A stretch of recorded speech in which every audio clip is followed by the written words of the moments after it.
peninggalan atau objek yang dikaitkan dengan iblis atau kekuatan gelap yang penuh misteri dari berbagai budaya dan mitologi. 1. Necronomicon. Necronomicon merupakan kit legendaris yang muncul dalam karya-karya fiksi horor dari penulis Amerika, H.P. Lovecraft.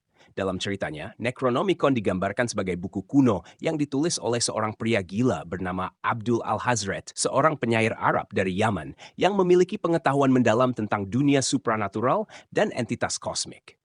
Buku ini diyakini mengandung berbagai mantra kuat yang dapat membangkitkan makhluk-makhluk jahat, iblis, atau entitas dari dimensi lain. Necronomicon sendiri sebenarnya adalah hasil imajinasi Lovecraft, namun buku ini menjadi salah satu bagian terpenting dalam mitologi Cthulhu yang dikembangkannya. Meskipun fiktif, banyak orang yang percaya bahwa Necronomicon benar-benar ada di dunia nyata, dan beberapa orang bahkan mengklaim telah menemukannya. Ada juga beberapa versi palsu dari buku ini yang beredar di kalangan penggemar okultisme, memperkuat auranya sebagai peninggalan iblis yang penuh misteri. 2. Patung Pazuzu. Pazuzu adalah dewa angin jahat dalam mitologi Mesopotamia kuno, terutama dikenal di wilayah Assyria dan Babilonia. Dia sering digambarkan sebagai makhluk setengah manusia dengan tubuh naga, sayap burung, cakar elang, dan kepala yang menyerupai singa atau anjing. Meskipun merupakan sosok yang jahat, Pazuzu terkadang dipuja oleh penduduk Mesopotamia untuk melindungi mereka dari roh-roh jahat yang lebih kuat, seperti Lamashtu, dewi yang menyebabkan kematian pada bayi baru lahir. Ketenaran Pazuzu dalam budaya modern meningkat setelah ia ditampilkan sebagai entitas jahat dalam film horor The Exorcist.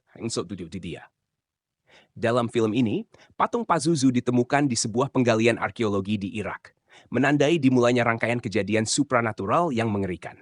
Meskipun hanya patung, banyak orang percaya bahwa benda ini membawa aura jahat dan penemuan artefak terkait Pazuzu sering dikaitkan dengan cerita-cerita seram tentang kutukan dan nasib buruk. 3. Cincin Solomon, King Solomon's Ring. Raja Solomon atau Nabi Sulaiman dikenal dalam banyak tradisi, termasuk Yahudi, Kristen, dan Islam, sebagai penguasa yang memiliki kebijaksanaan dan kekuatan yang luar biasa.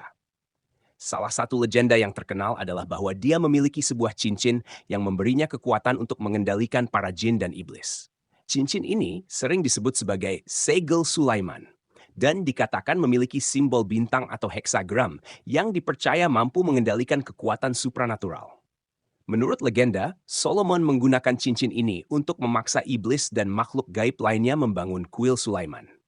Banyak ahli okultisme percaya bahwa cincin ini tidak hanya memungkinkan Solomon untuk mengendalikan makhluk gaib, tetapi juga memberinya akses ke pengetahuan rahasia tentang alam semesta. Meskipun belum ditemukan artefak fisik yang diyakini sebagai cincin Solomon, kisah tentang benda ini terus bertahan dalam berbagai mitos dan dianggap sebagai peninggalan iblis yang berbahaya jika jatuh ke tangan yang salah. 4. Kotak Dibuk. Dibuk adalah roh jahat dalam mitologi Yahudi yang diyakini bisa merasuki tubuh manusia, seringkali untuk menyelesaikan urusan yang belum terselesaikan atau untuk melakukan tindakan jahat. Salah satu peninggalan yang terkait dengan konsep Dibuk adalah kotak Dibuk, sebuah artefak yang diyakini menjadi tempat penyimpanan roh jahat tersebut.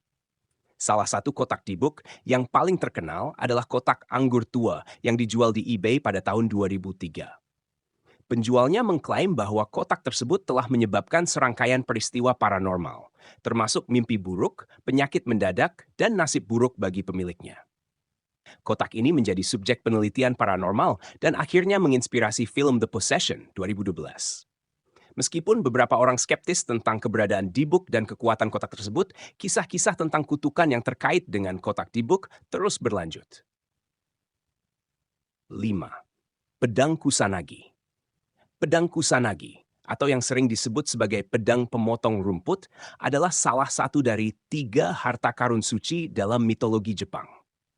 Legenda mengatakan bahwa pedang ini ditemukan di dalam tubuh seekor ular atau naga 8 kepala yang dibunuh oleh dewa badai Susanoo. Meskipun merupakan simbol kekuatan ilahi dan digunakan oleh para kaisar Jepang sebagai lambang kekuasaan mereka, pedang ini juga dikaitkan dengan kekuatan gelap. Beberapa kisah menyebut bahwa pedang ini pernah dibawa oleh para samurai yang menggunakan kekuatannya untuk membunuh musuh-musuh mereka dengan kekuatan supernatural. Dalam satu versi cerita, pemilik pedang ini tewas setelah dirasuki oleh kekuatan jahat dari pedang itu. Pedang Kusanagi sampai saat ini disimpan di kuil Atsuta di Nagoya, Jepang. Namun keberadaan dan bentuk fisiknya masih menjadi misteri, sehingga banyak orang menganggapnya sebagai peninggalan mistis yang penuh kekuatan gaib. 6. Boneka Annabelle. Boneka Annabelle merupakan salah satu artefak paling terkenal yang diklaim memiliki kekuatan supranatural. Kisah boneka ini berasal dari pasangan paranormal, Ed dan Lorraine Warren, yang mengaku bahwa boneka ini dirasuki oleh roh jahat atau entitas iblis. Menurut cerita, boneka ini awalnya adalah hadiah bagi seorang perawat muda. Tetapi segera setelah boneka itu berada di rumahnya, peristiwa-peristiwa aneh mulai terjadi, termasuk pergerakan boneka tanpa sebab dan pesan-pesan yang ditemukan di sekitar rumah. Kini, boneka Annabelle disimpan di Museum Okultisme milik Ed dan Lorraine Warren di Connecticut, Amerika Serikat. Boneka ini ditempatkan di dalam kotak kaca dengan tanda peringatan agar tidak disentuh.